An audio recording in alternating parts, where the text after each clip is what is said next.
You know, Sony has an incredible way of exciting their fan base.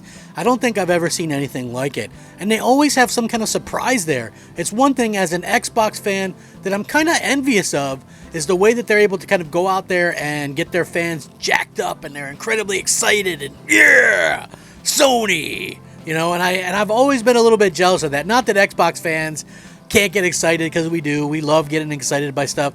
But it's like lately, especially the last couple of years, we haven't had much to really get excited about, unfortunately. And Sony always has something big up their sleeves to showcase, whether it's, you know, PSVR 2, whether it's a big first party, whether it's an acquisition. And it seems like some of their acquisitions get started on games well before Microsoft does. So yeah, it is a little bit disconcerting and disheartening, but when you get news like this, announcements like this, it's pretty easy to see why so many people are PlayStation fans and continue to flock to the PlayStation 5. Now, the PlayStation 5 is absolutely incredibly hard to find, and it looks like it's going to be that way for a while yet to come. Now, on the other hand, Microsoft, they've done a good job at sort of rebounding from last generation. Wasn't their best generation, but still, they've done some really good things. They've done some fun things. They've gotten people excited about the future of the platform once again, which is super important. Anytime you're trying to get people involved with, you know, your console, you got to get them excited. And they've done that. You know, stuff like the Activision buyout, Bethesda buyout. This stuff gets people excited announcing games. Unfortunately, you got to do more than just announce games. You've got to be able to go out there and release these games, because that's the critical part to all of this. Now, with today's news, Sony continues to like piece these little things on top of each other, right? Oh, well, here's a big first-party game. Here's, you know, God of War information. Here's some PSVR 2 news.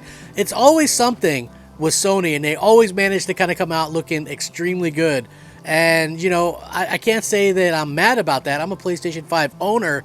I just wish Microsoft would maybe take a little playbook and take a play out of their playbook and do something like that, because I feel like even though like their Bethesda Xbox showcase was good, if they would have let us know ahead of time the way that Sony did, hey, we're doing a third-party showcase with some PSVR, so don't expect this, right? So we all went in with expectations, and everybody's like, whoo, that was a good show, wasn't it? And, you know, like on the Xbox side, we all, myself included, expected stuff like Avowed and Hellblade 2 and all this stuff that's years out.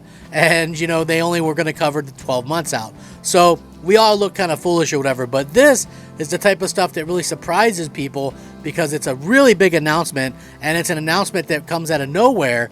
And Sony seems to be getting their things together very quickly, and that's a very exciting prospect if you're a PlayStation fan.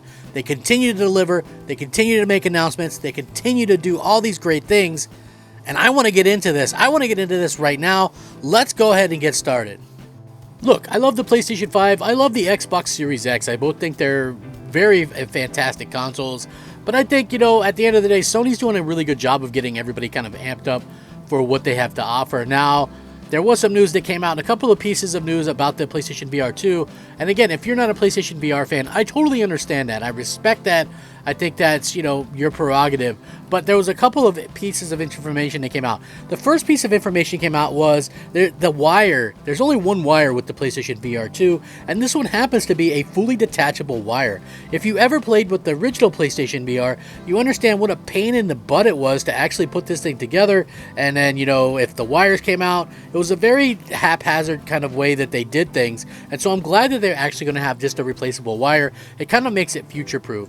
Now, the other thing is, they're actually using the Tobai eye tracking technology as well. They signed a new deal that's going to offer more than 10% of the revenue for them through the potential of that. It's really uncertain. But in a press release, Sweden-based high technology group Tobai revealed that PlayStation VR 2 would use its eye tracking technology. Negotiations between the two companies were announced in February of 2022. The Tobai CEO said PlayStation VR 2 establishes a new baseline for immersive virtual reality entertainment and will enable millions of users across the world to experience the power of eye tracking. Our partnership with Sony Interactive Entertainment is continued validation of Tobai's world-leading technology capabilities to deliver cutting-edge solutions at a mass-market scale.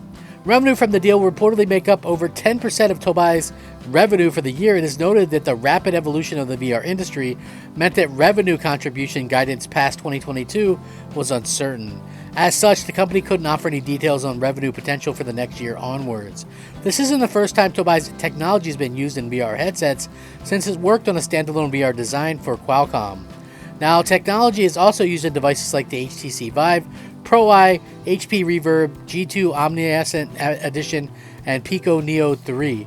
Now, PlayStation VR 2 can be added to the list through the company that hasn't indicated that when the head-mounted display will release.